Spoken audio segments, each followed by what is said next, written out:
नमस्कार, मैं संदीप सर। आज एक ऐसी न्यूज़ जिससे हर भारतीयों को आज थोड़ा सा डिसअपॉइंटमेंट आपको दिखेगा, क्योंकि यह न्यूज़ भारत की छवि के लिए अच्छा नहीं। उस समय जब भारत सरकार 5 ट्रिलियन की इकोनॉमी की ओर अग्रसर होने का बात कर रही है, उस दौर में ऐसी न्यूज़ें कहीं ना कहीं उसको धक्का पहुंचाती। न्यूज़ क्या है, जरा इसको देखें। न्यूज़ यह है कि ये बीबीसी का न्यूज़ है, ध्यान में रखें, ये मेरा नहीं है, मैं ये बाकायदा बीबीसी में आया हुआ है, ध्यान रखेंगे। न्यूज़ यह है कि मेडियन एक कंपनी है, फार्मास्यूटिकल कंपनी, ध्यान में रखें। बीबीसी ने कहा कि मेडियन जो है एक फार्मास्यूटिकल कंपनी है और गाम्बिया में ये दवाई खासकर सिरप, क्या कफ सिरप सप्लाई करती है और इसके कारण से बहुत सारे डेथ हुए। बड़ा सोचने वाली बात कि हमारे देश की एक कंपनी फार्मास्यूटिकल यानी दवाई की कंपनी मेडियन है, मेडियन फार्मास्यूटिकल, आप जान लीजिए यह हरियाणा में है। हरियाणा की यह कंपनी है। लगभग माना जाता है कि 1990 में यह स्थापित हुआ था यह कंपनी, और उसके बाद बहुत तेजी से इसने अपना विस्तार किया हरियाणा में। और इस पर अब यह आरोप क्या लग रहा है कि इसने जो दवाई गाम्बिया में दिया उससे कफ सिरप, उससे कई लोग मारे गए। देखते हैं आगे क्या है, आगे की न्यूज़ क्या है, जरा देखा जाए। देखिए इसमें क्या लिखा हुआ है, ध्यान से सुने। इसमें यह लिखा हुआ है कि ऐसे तो बीबीसी संवाददाता ने किसी एक पर्टिकुलर बच्चे फैमिली से बातचीत की और उसके पिता से बहुत कुछ सुना कि उसका बच्चा को वो मरते हुए देखा, कुछ कर नहीं पाया। लेकिन माना जाता है वो और साथ में 70 चाइल्ड यानी गाम्बिया के 70 बच्चे जो यंगर देन 5 थे, उनकी मृत्यु हो गई है उस सिरप से पीने से जो भारत से गया। और क्या हुआ उस पीने के बाद, ध्यान दीजिए, किडनी इंजरी हो गया, यानी किडनी उसके खराब हो गए। और याद रखें क्या, जुलाई और अक्टूबर के बीच में, यानी पिछले साल की बात हो रही है 2022, याद रखेंगे 2022 की मैं बात कर रहा हूं। जुलाई और अक्टूबर 2022 के बीच में जो दवाई मेडियन ने वहां पर पहुंचाई सिरप, उन्हीं से पीने से, यह उनका आरोप है वहां के लोगों का, वहां के डॉक्टरों का, कि उस दवाई को पीने से लगभग 70 बच्चे की मौत हुई विदिन जो अंडर 5 इयर्स थे कम से कम। और क्या हुआ, किडनी फेल हुआ। अब देखिए आगे क्या इसमें लिखा हुआ, जरा देखा जाए।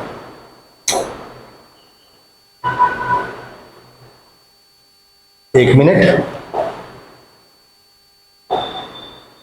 आगे यह लिखा हुआ है कि याद रखें, WHO ने मौत को सिरप से जोड़ते हुए कहा कि इस दवा में जो टॉक्सिक पदार्थ है वह अस्वीकार्य स्तर पर मिला है। मतलब कि जितना अमाउंट होना चाहिए था उससे बहुत ज्यादा अमाउंट ज्यादा पाया गया कुछ टॉक्सिक चीजों का। ठीक है, आप ये मान सकते हैं कि बहुत सारे केमिकल्स को मिलाकर के सिरप बनता है, कुछ हार्मफुल केमिकल भी होंगे, लेकिन यदि उसकी मात्रा कम हो तो वो शरीर के लिए यानी आपकी बीमारी के लिए वो दवा के रूप में कार्य करेगी। लेकिन यदि आप ज्यादा ले लेंगे, चीज तो है वो खराब, ज्यादा ले लेंगे तो बीमारी बढ़ भी सकती है, कुछ और बीमारी भी हो जाए। जैसे आपको पता है मार्फिन यानी कि एक तरह से हीरोइन कहा जाए, उसका आप सेवन कम लेते हैं दवाई के रूप में, यदि डॉक्टर, आप तो इसे ले नहीं सकते, मतलब कि बहुत सारी दवाओं में उसका प्रयोग होता है और उसका सेवन नशे के लिए भी होता है। आपको पता है क्या है, बुरा भी हो सकता है ज्यादा लेने पर।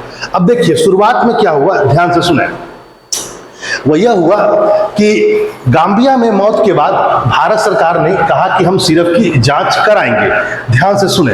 लेकिन आगे चल करके एक और बात क्या देखने को मिला कि मेडियन फार्मास्यूटिकल है वो भी और भारत सरकार दोनों ने इनकार कर दिया कि हमने जो भी दवाई दी थी उसमें कुछ खराबी है। ठीक है, उसमें हम लोगों ने क्या किया, गुणवत्ता के मानकों का अनुपालन किया, मतलब क्वालिटी के स्टैंडर्ड को चेक किया। लेकिन यह बात कब की है, पिछले साल की है, अब की नहीं। अब बहुत सारे नई बातें आ गई है, ऐड हुई है, जरा देखा जाए कौन कौन सी बातें ऐड हुई, इस पर ध्यान देंगे। इस पर वहां के जो जांच करता है उन्होंने क्या कहा सुनिए। उन्होंने कहा कि हमारे पास सबूत है कि इन दवाओं के परीक्षण करके हमने उस सबूतों को प्राप्त किया। क्या प्राप्त किया जरा देखिए।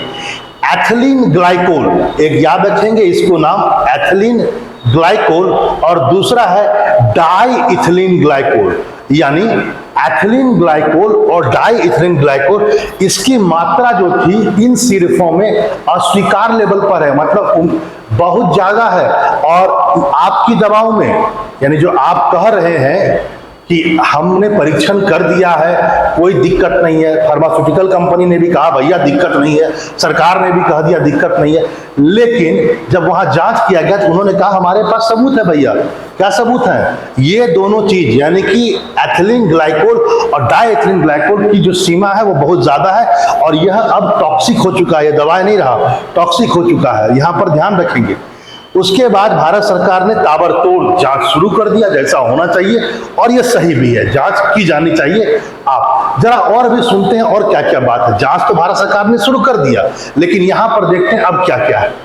प्रॉब्लम यह है, इसको भी जरा देखिए, वो यह है कि एक बात आप जान लीजिए कि भारत जो है दुनिया का सबसे बड़ा जेनरिक निर्माता है। जेनरिक दवाई किसको बुलाता है जान लीजिए। जेनरिक दवाई बेसिकली बहुत सस्ती दवाई होती है, वह दवाई जो पेटेंट से बाहर हो जाता है। होता क्या कि जब कोई दवाई नहीं आती है ना, तो उस पर पेटेंट लगा होता है, जिसने बनाया, किसी कंपनी ने या किसी साइंटिस्ट ने बनाया, तो उसको भी पैसा देना होता है, फार्मूला का भी पैसा देना होता है। तो दवाई मान लो 5 रुपए का है तो 25 रुपए में मिल रहा है। क्यों? क्योंकि अभी उसकी लाइसेंस सीमा पार नहीं हुई है। अभी आपको यदि उस कंपोजिशन से दवाई बनाना है तो आपको कुछ रुपया वहां भी भेजना होगा, जिसने पहली बार इस दवाई को बनाया। लेकिन लाइसेंस की एक सीमा होती है, लगभग 15 साल या 20 साल, ठीक है, यह सीमा होती है। उसके बाद आप कोई भी दवाई बना सकते हैं, आपको किसी को कोई रुपया नहीं देना है उसके बिहाफ में, ठीक है। तो ऐसी दवाओं को जेनरिक दवाई कहते हैं। जब समय सीमा पार हो जाती है, आप उस फार्मूला का यूज करके भी दवाई बना सकते हैं, उसके लिए आपको किसी को परमिशन लेने की जरूरत नहीं है, न उसके लिए आपको किसी को पैसा देना है। ऐसे में क्या होता है, दवाई सस्ती हो जाती है, और ऐसी दवाओं को जेनरिक दवाई भी कहा जाता है। भारत विश्व का सबसे बड़ा जेनरिक दवाओं का क्या है, सप्लायर है, पहले इसको जानिए। तो ये सब घटनाएं जो है भारत की छवि के लिए नुकसानदायक है, जरा समझने की कोशिश करें। एक बात यह है कि अभी हाल ही में एक आरोप यह भी आया है कि केवल गाम्बिया नहीं, उज्बेकिस्तान और अमेरिका ने भी ये आरोप लगाया है कि वहां से हमें भी कुछ जो दवाई प्राप्त हुई है, जो सिरप प्राप्त हुआ है, उससे हमारे यहाँ भी कुछ लोगों की हालत खराब है। उज्बेकिस्तान में तो कुछ डेथ भी हुआ है, अमेरिका में डेथ की पुष्टि नहीं हुई है, लेकिन उन्होंने भी ये बात आरोप लगाया है कि आपके जेनरिक दवाओं से हमें दिक्कत हो रही है। ये बात उन्होंने आरोप लगाया है, ध्यान रखेंगे। और हाँ, ये बेसिकली इसी कंपनी के लिए है, मेडियन कंपनी का, हर कंपनी के बारे में बात नहीं हुई है।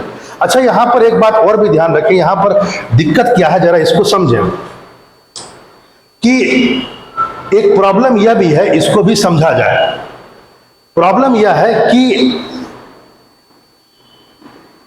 आपको पता होना चाहिए कि हम विश्व के तीसरे सबसे ज्यादा दवाई देने वाले लोग में से हैं, वॉल्यूम में विश्व के सबसे ज्यादा, तीसरे सबसे ज्यादा है ना देश जो दवाई सप्लाई करते हैं। वैल्यू के हिसाब से, पैसा के हिसाब से 14वें नंबर पर हमारी दवाएं सस्ती है।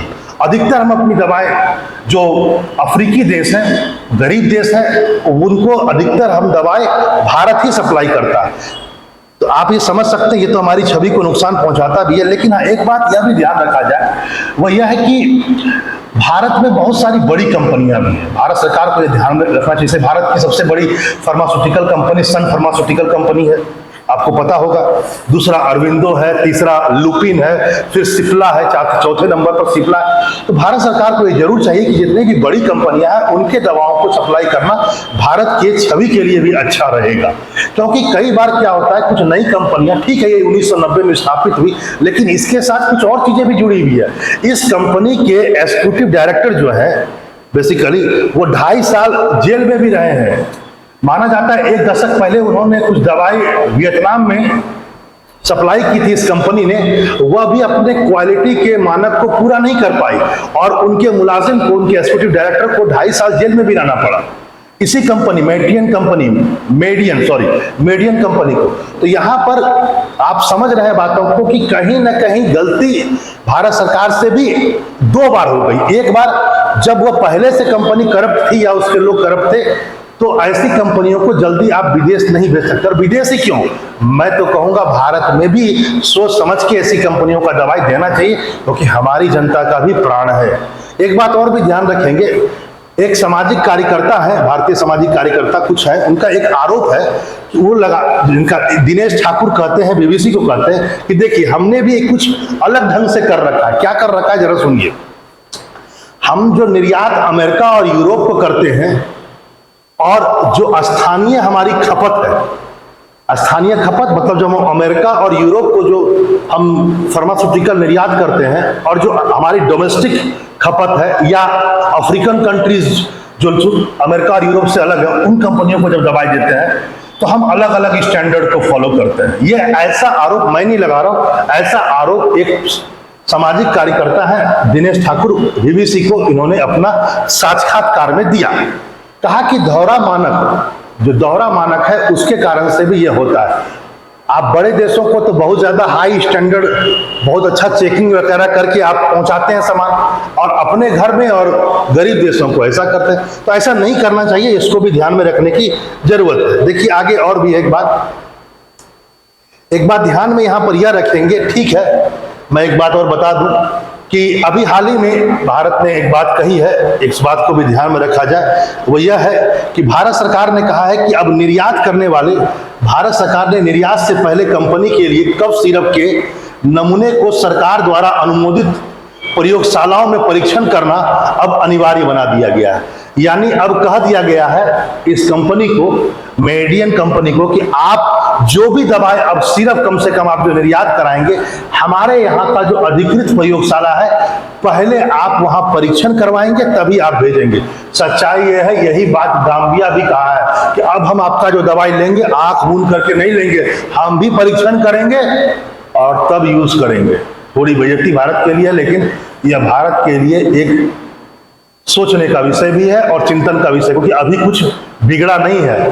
क्यों? क्योंकि देख लीजिए भारत का जो निर्यात है, जरा गौर कीजिए, पिछले जो मार्च 2023 के समापन होने वाले वित्तीय वर्ष में भारत ने लगभग 25 बिलियन से भी ज्यादा का ऊपर निर्यात किया है, जिसमें 3.5 बिलियन के आसपास केवल अफ्रीकी देशों को निर्यात किया गया। आपको पता ही है जाम्बिया अफ्रीकी देश में आता है। तो इस निर्यात में जो है, यानी कि भारत ने कितना निर्यात किया, 25 बिलियन टोटल, 25.5 बिलियन, जिसमें अफ्रीकन कंट्रीज कितना, लगभग 13.5 बिलियन।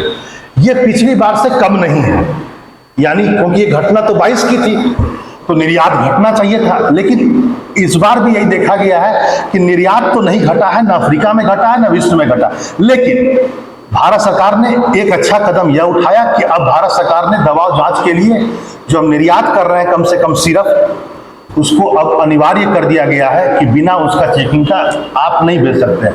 लेकिन मैं फिर ये बात कहूंगा कि भारत सरकार को अवश्य ये प्रयास करना चाहिए, चाहे वो जेनरिक दवाई हो या नॉन जेनरिक दवाई हो।